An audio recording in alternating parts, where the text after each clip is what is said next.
Big deal. That's always went with the territory. I'll see you in Disneyland. My defense, because I am such a part of it. I mean, I obviously I'm going to bear the consequences, so why not bear the responsibility? Okay, sir, is she still alive? Are you alive? Well, last time we saw her. Mama? I killed Dean. Brian? Ma'am? What are you doing? Yes. Oh, God. Welcome to 50 States of Madness.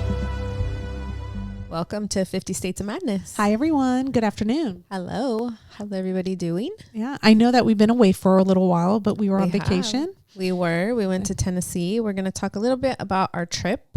So if you want to fast forward through that and get straight to the story, we'll put a timestamp right here of where to fast forward to.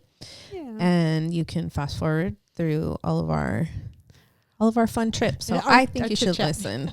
All of our chit chat. Yeah, I think you should listen. So, And then last week too, we put up a video to fill it in because we had already missed a week. So then we put in a video that we had for our Patreons a couple years ago. yeah. And so we finally released it to everybody else. So check that one out because it's a pretty cool episode with my dad, an interview with my dad and the toys he's made and everything. So if you're into toys or toy collecting, check that out. I know it's not like our usual, Right. but But it was a lot of fun. Yeah, it's very, very cool. Heidi was on that episode. Heidi from Radio. And yeah, it was a very cool episode. Yeah. If she looks absolutely beautiful, but she just got over COVID. Yeah, I came She home got from really Tennessee sick. with COVID. Yeah, she got really, really sick. I didn't come home with COVID, but I look like shit because I got the COVID shot. So like the COVID shot knocked me on my ass, but it made her look prettier. Go figure. I think it affected your eyesight. Is what I think really happened.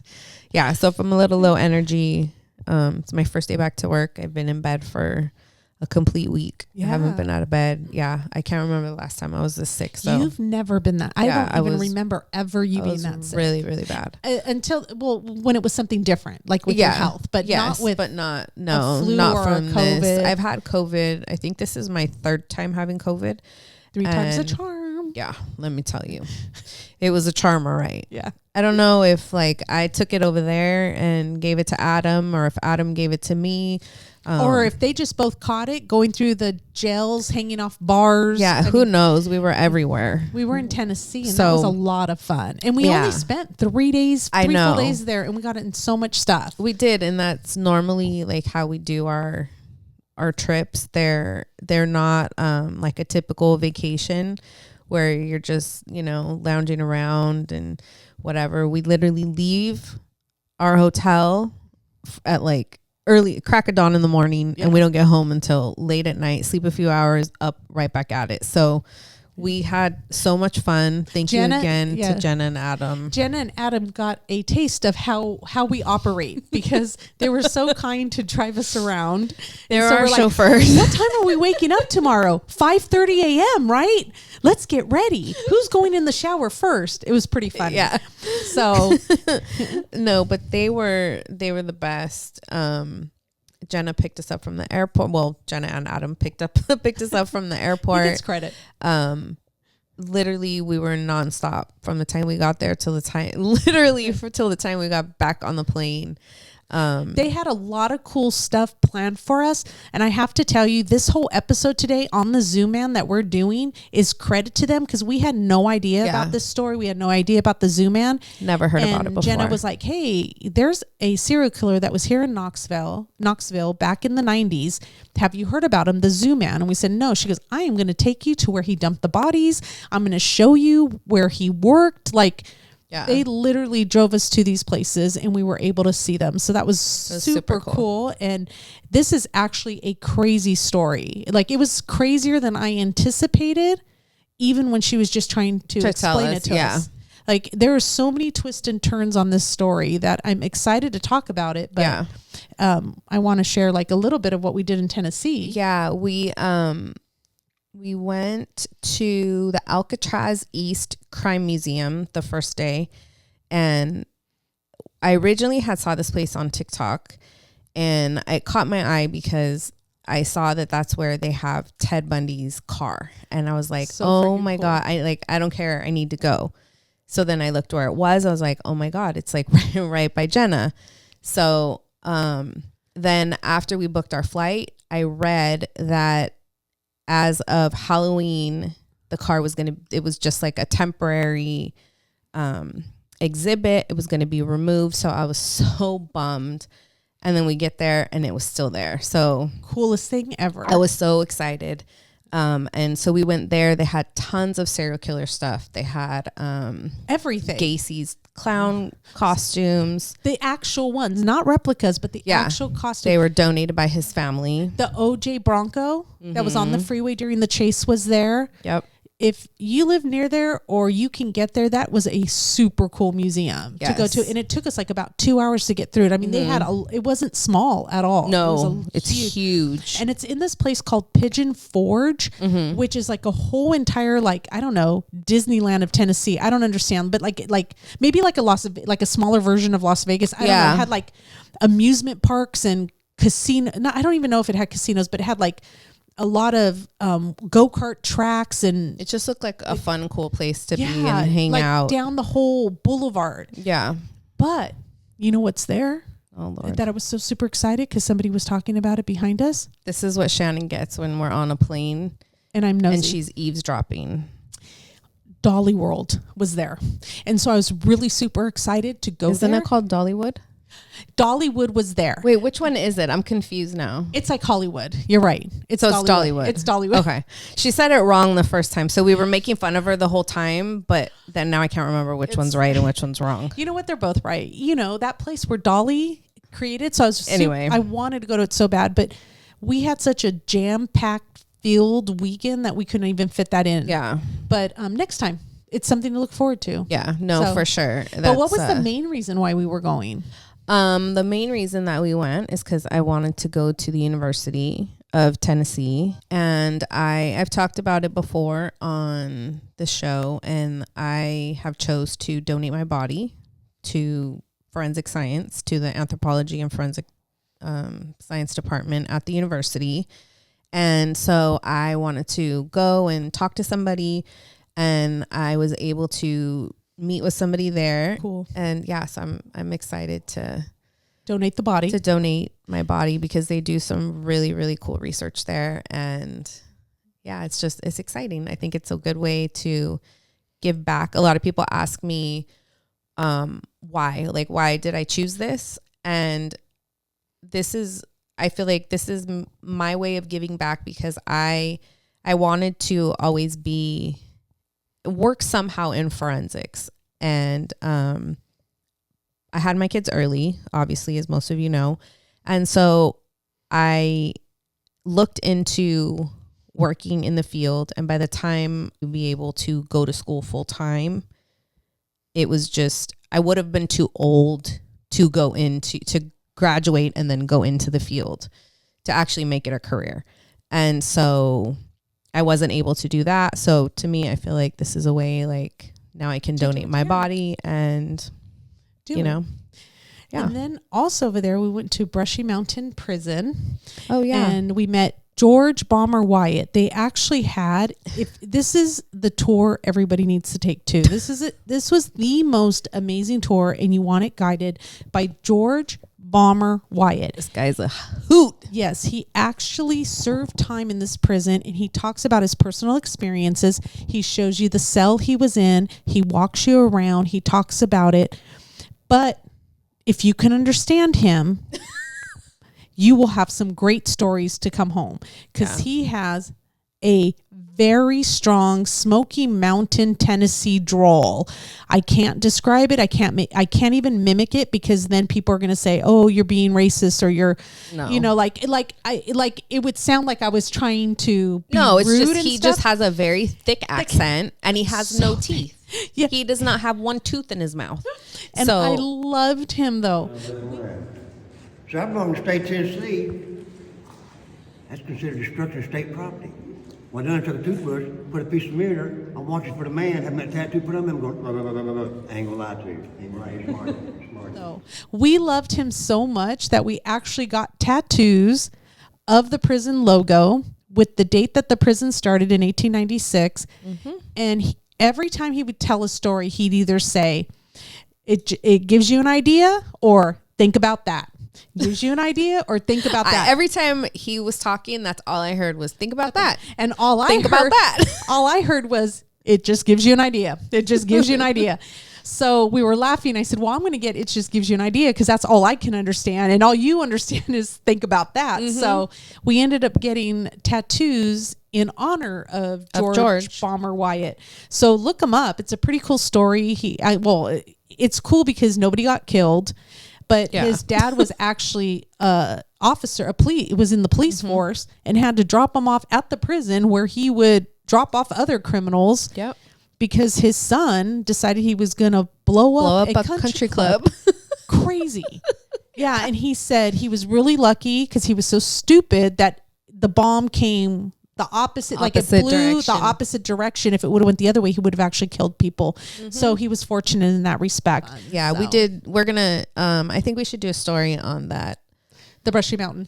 No, we'll do one on that, but I think we're going to do another story on, is it Greenbrack, the guy that kept building a building. That was a pretty interesting story. So we're going to come at you with other stories and stuff. Yeah, and we visited so many places. George Bomber Wyatt story, some of the I wish we could. I mean, I don't think the guy knows how to operate a computer, or I would try to have him on the podcast. Yeah, he's pretty awesome. And that prison was actually where they filmed Green Mile. Yeah, the Green Mile. So it had a lot of cool history. But but I guess we'll get on to our story now. So, for those of you who came in, welcome. If you skipped forward because of our chit chat, here we are. You're missing a lot.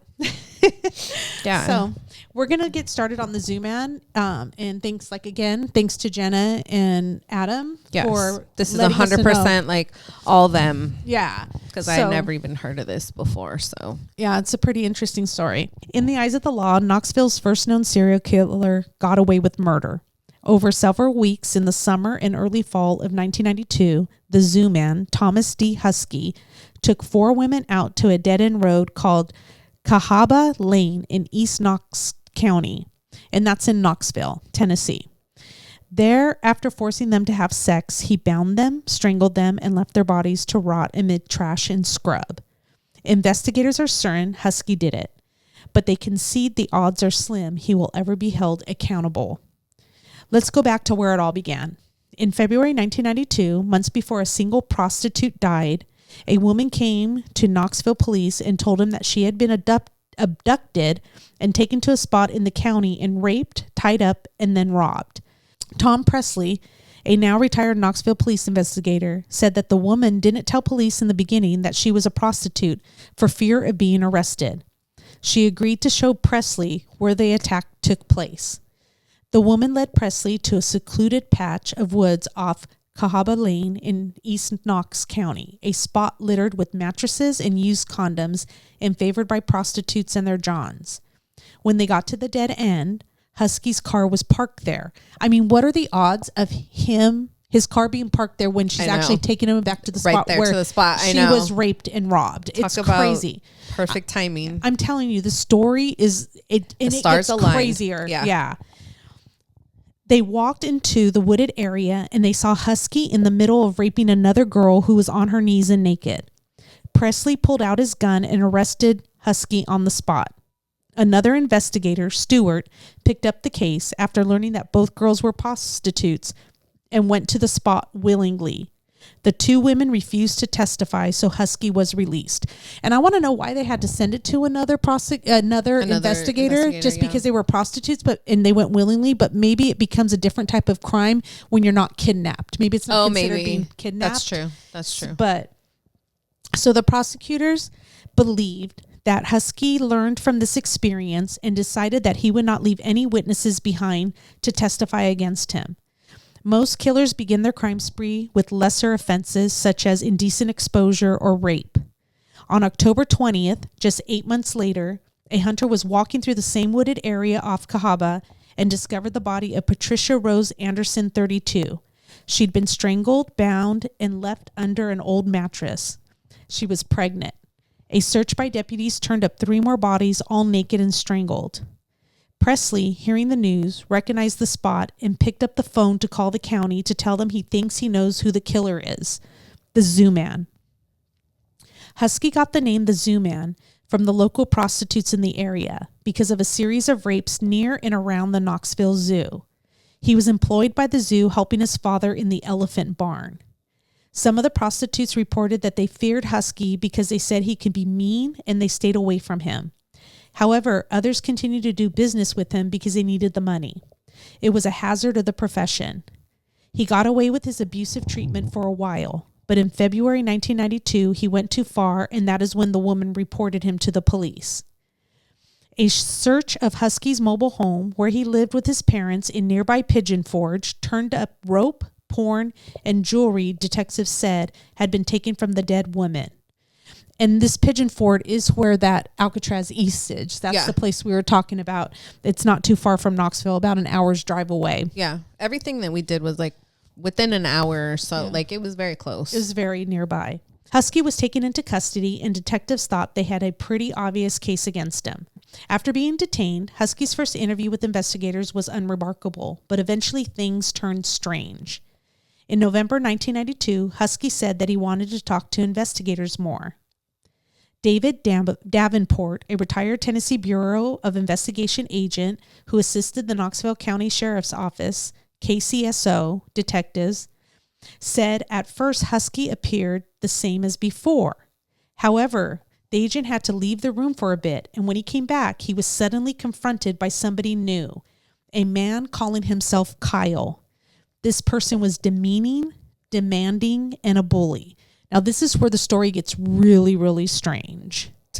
Yeah. Husky demanded, "Give me a cigarette and I'll tell you everything you want to know. I'm Kyle. I hate Tommy."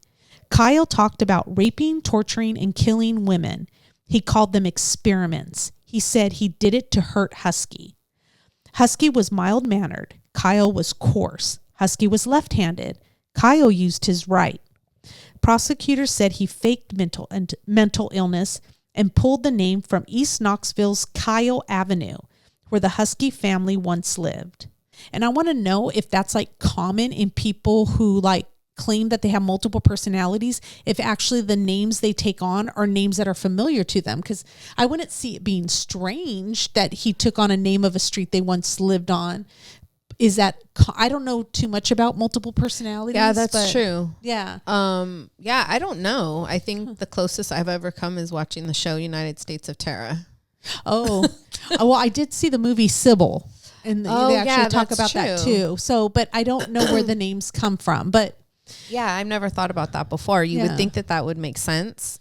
Yeah, something familiar so that they would answer to. Yeah. So I won't automatically discount that he doesn't have it just because he picked a name he was familiar with for one of his personalities, but who knows? Yeah. I mean, but it does seem a little suspicious. So those statements were thrown out after judges ruled the confession had been coerced. Also, the KSCO investigators relied on a search warrant issued by a city judicial commissioner who an appellate court ruled had no authority to issue the warrant. Therefore, the crucial evidence found at the mobile home was thrown out of court. So they're saying that this one particular judge who ordered that search warrant did not have jurisdiction over that area and was not allowed to issue that search warrant. So therefore, the rope they found, the jewelry they found that belonged to the women, and all that stuff they found in the mobile home was thrown out as evidence. Yeah, so nothing could be used. Yeah, so they couldn't use that. And then they were saying you can't use his confession because the confession with Kyle saying I killed them, right? Because he was being coerced. Mm-hmm. So I was there, said Davenport. I disagree. I personally feel he conned the whole system. He certainly gave that statement knowing what rights he had. Most of his story he gleaned from television. When he became Kyle, he showed no remorse. He knew he was caught. Davenport stated he believed it was all an act. Other personalities would emerge. An Englishman who called himself Dax, who Husky came up with while watching a soap opera in jail. Davenport stated that Husky had the voice down pretty good, recalling the moments when Dax spoke.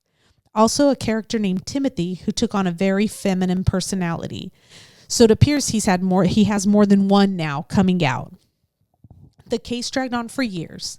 In 1996, 2 juries found Husky guilty in rapes committed before the killings. After 3 years of legal wrangling, Husky, now 56, was on trial for murder in early 1999.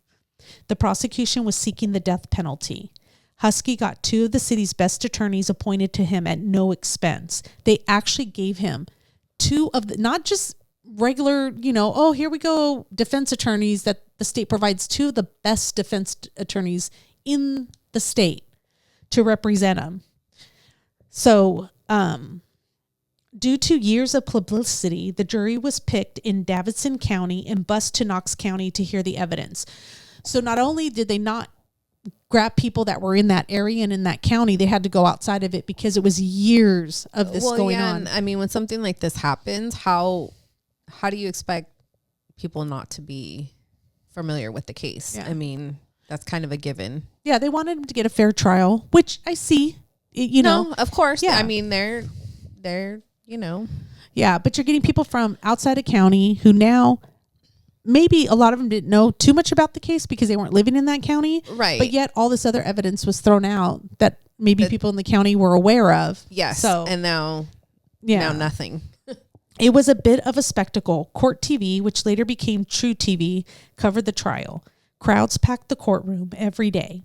Each side had their mental health experts. All the while, Husky sat placidly in his chair at the defense table, saying very little. Jurors heard testimony about the murder victims. They heard experts talk about the growth cycle of maggots and how that related to a person's time of death. You're welcome. This is what my body will be used for. Thanks to Gina. So you guys will get a perfect time of death. That's awesome. Thank you, Gina. You're welcome. Anytime. Yeah. Anytime. Gladly. They heard dueling mental health experts testify about whether Husky really had multiple personalities or was he just making it up. I think that's, I know that there are people trained in that to be able to tell if people are faking it, if this is like a real mental health issue. But how do you really know? If they're really good at acting, because I think when people commit stuff like this, the first thing that enters their mind is like insanity plea. They obviously want to go the road of insanity. But at the same time, I think that's pretty hard to be able to know, is somebody really just putting on a good show, or is this actual? Yeah. Is this really a problem? Because I could sit up here and act like somebody else. But I guess when you think about it too, it would be hard to keep it up. Yeah, I would say I would break character. You know me. Yeah, it would be hard to keep up for sure. Yeah, I don't know. So professionals for the defense said they met Kyle. They testified that Husky's disorder came from trauma he'd suffered as a boy, including a time when he'd been raped by a woman named Connie. Defense psychologist Diana McCoy testified that she examined Husky 27 times over a 3-year period and met several of his alter egos, including Kyle, Jericho, Timmy, and Larry, telling jurors that Husky was insane at the time of the murders. McCoy said that several factors contributed to the development of Husky's alleged multiple personalities. His being raised at a zoo by parents who were not emotionally supportive made him feel like a caged animal. The physical and sexual abuse by his teachers, his alleged involvement in a prostitution ring as a teenager, and an alleged gang rape by a Sergeant Blackie and several teenage boys. The multiple personalities, McCoy said, formed in Husky to help him cope with the traumatic experiences. McCoy believed that Kyle represented a role Husky played in the prostitution ring, and Timmy emerged after the gang rape.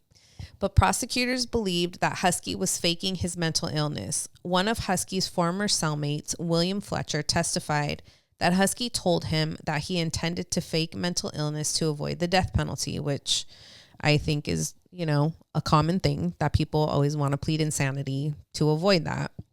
And also, just because you have multiple personalities, does that mean that you're going to commit murder? Yeah, no, not everybody commits murder with Yeah, multiple personalities. Did Sybil commit murder? No, right? No. Yeah, so So, you can this doesn't necessarily mean if you suffer from this that you're a murderer either. Yeah. Like, I don't know.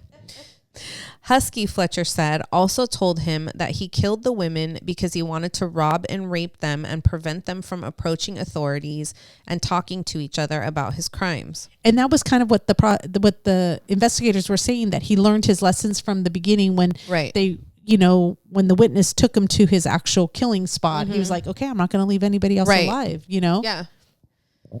The prosecutors also believe that Husky learned how to fake his illness by reading the book Sybil. Oh, there you go. Yeah.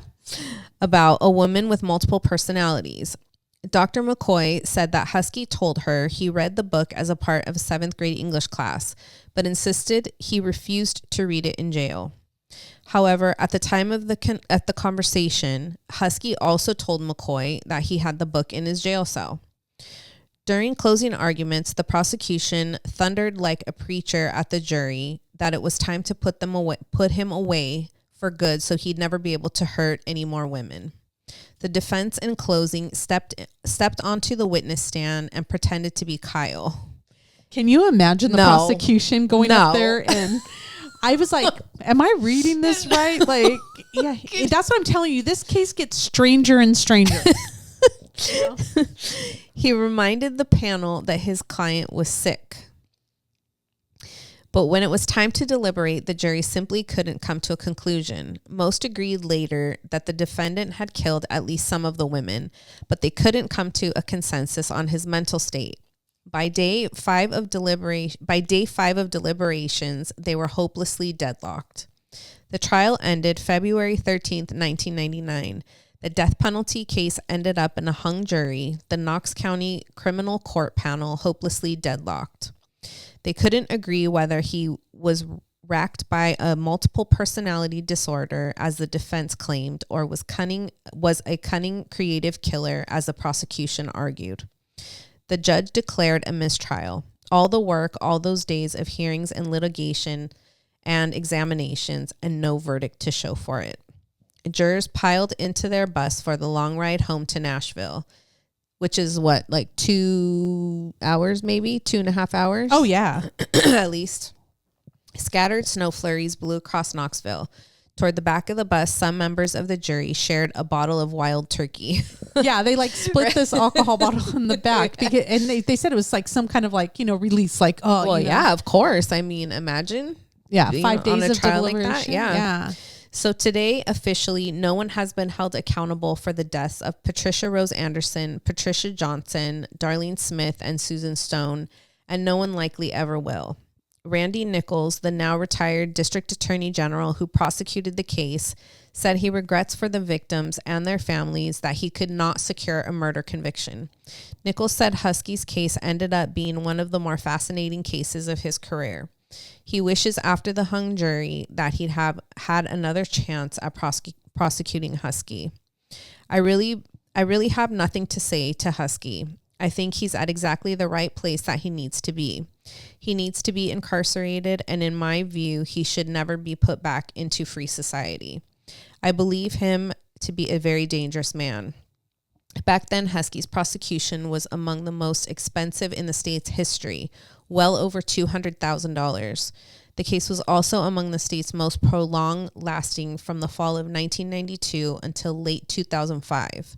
After the mistrial, the defense and prosecution kept fighting in court. Ultimately, appellate courts ruled the authorities had used a flawed warrant to seize items from Husky's parents' trailer. They also found that his confession had been coerced. I would really like to see if they have, and I didn't look, and I probably should have, the videos of the interrogation. Of the interrogation, yeah. Yeah, I'm really interested in that. That would be, if we find it, I'll put it up. Yeah, we'll put it up. Yeah, for sure. Without the trailer evidence and Husky's statements, Nichols had little left to prosecute the Zooman. The murder charges were dismissed in October 2005.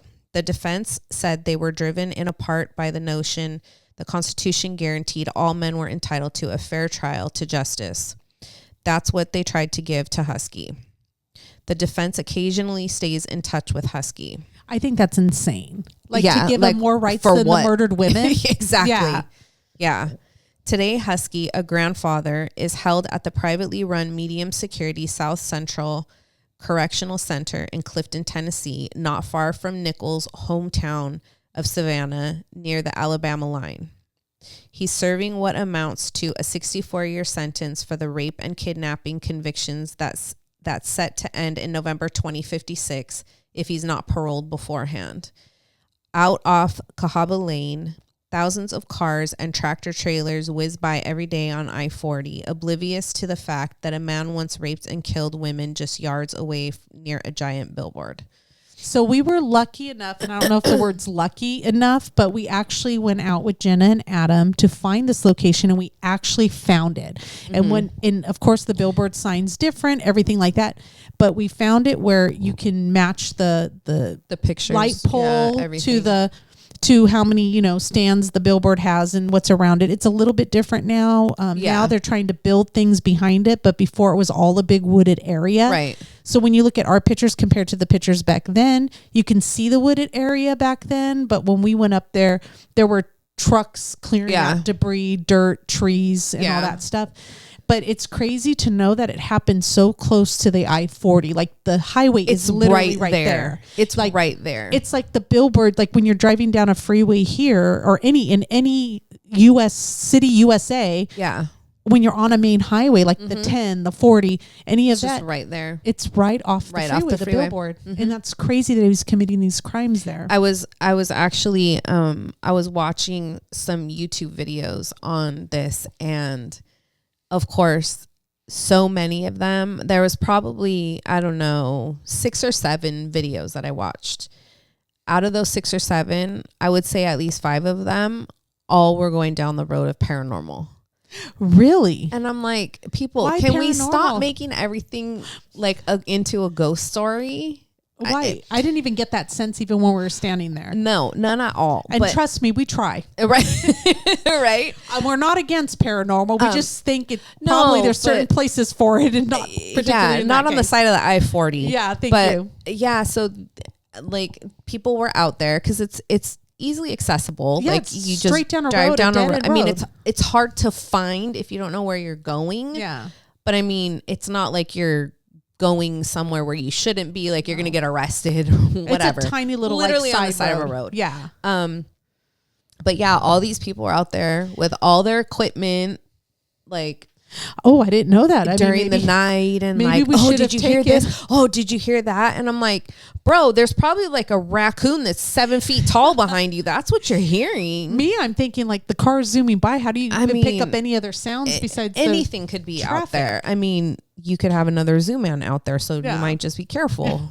I wouldn't be 'Cause out there it's- at night. Yeah. No, yeah. I mean, it's definitely not a safe place to be. So yeah, I thought of all stories for them to pick up and do like a paranormal podcast, like this one, really? Yeah. I was just shocked. And it was like, I'm telling you, like 90% of the ones that I watched all went the paranormal route. And that's weird because this story, even without the paranormal route, is a very interesting story. Yeah, One, like- this is a man who was never convicted of the crimes he committed. Yep.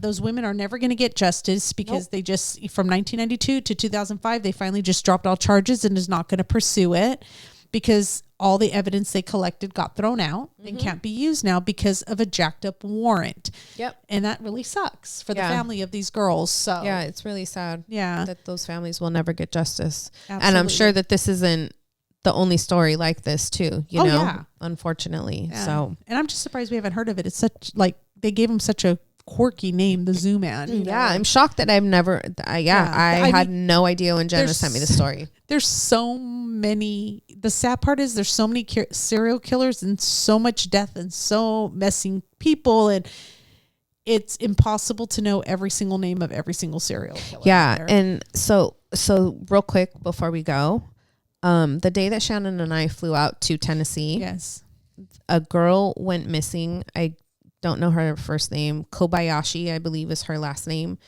She flew from Hawaii to LAX and was supposed to take a red eye from LAX to JFK. Her plane landed in LA. So basically that's the same night that Shannon and I were flying out to Tennessee. We were at LAX at the same time as this woman. We just don't know what terminal she was Yeah. in. So that's what we were kind of like. She's now missing. Yeah, she's missing. They don't know if she left on her own. What's going on? She sent some weird cryptic text messages to her family regarding saying that, you know, she's scared. She thinks people are after her to take her money. And then one time she got pinged actually at like the Union Station or something like that. Yeah. And then back at LAX, her phone pinged. So I was watching. Please keep your eye out for them. I was for her. watching. I was watching a video, and people like the internet sleuths are already on it. Yeah. So this girl had searched Venmo for her name and saw that she had Venmo'd 2 people that night. Okay. After. And so They're trying to get a hold of them? She searched those 2 people. This is literally just like some woman from her home is doing this. And she said that she looked like on Facebook and on Instagram for those people and she couldn't find them. So I'm like, okay, like the ball's going to start rolling now, guys. So, yeah. That's actually pretty smart. I would have never thought of looking at. never would have thought of that. I mean, I guess WhatsApp app, Zelle, like any other thing. Yeah. I don't know. But I mean, Cash App. Venmo is like a, it's like a public, like if I Zelle you money, nobody else has access to see that because that's through our bank accounts. But on Venmo, a lot of people have their profile public, so they can see like who you Venmo. Gina sent so and so $20 for whatever. I always change it to private, but I see, mine's private, but still like there's a lot of people who aren't. I know, I see that sometimes. And so I always wonder, like maybe people don't know that that's an option. Yeah, you can choose to do it. Choose to do that. But I'm glad that she did at that time. Yeah. So okay. So we definitely want to keep an eye on that story that's unfolding. Because I just thought it was so wild that we were literally at LAX at the same time that this woman was there. So we're just hoping for a safe return. Yeah. So hopefully she'll be found and found alive. Yeah. I'm hoping, I mean, you don't want to hope mental illness, but I prefer that over any other possible option. All of the other options that could be taking place. So yeah, absolutely. Yeah. So, well, thank you for joining us for another week. And next week, I will hopefully sound better. I apologize. I know this is very annoying listening to somebody talk like this. But yeah, thank you so much for hanging in there with us with our trips and our missing episodes. Thank you again to Jenna and Adam for everything. An amazing trip. Oh, wonderful, wonderful trip. And for the story. Thank you so much. So we will see you guys next week. Bye. Bye.